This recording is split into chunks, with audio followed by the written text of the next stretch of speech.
महत्त्वाची बातमी, राज्यातील शेतकऱ्यांच्या खात्यात उद्या 4,000 रुपये जमा होणार आहेत। पीएम किसान सन्मान आणि नमो शेतकरी महासन्मान निधीचे हे पैसे जमा होतील।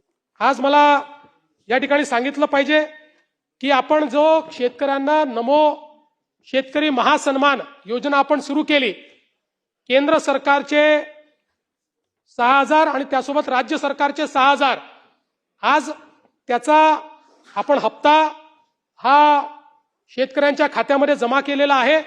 आजच दुपारी माननीय उपमुख्यमंत्री शिंदे साहेब, माननीय उपमुख्यमंत्री सुनेत्राताई, कृषी मंत्री, कृषी राज्यमंत्री यांच्या उपस्थितीमध्ये 90 लाख शेतकऱ्यांच्या खात्यामध्ये त्या ठिकाणी 1800 कोटी रुपये हे आपण जमा केलेले आहेत। आणि आता मला सांगितलं पाहिजे की केंद्र सरकार आणि राज्य सरकार मिळून आतापर्यंत शेतकऱ्यांच्या खात्यामध्ये जी काही केंद्र सरकारची योजना आणि आपली नमो महासन्मान योजना आहे, या दोन योजनेच्या अंतर्गत शेतकऱ्यांच्या खात्यामध्ये 90 लाख शेतकऱ्यांच्या खात्यामध्ये 54,000 कोटी रुपये आपण जमा केलेले आहेत।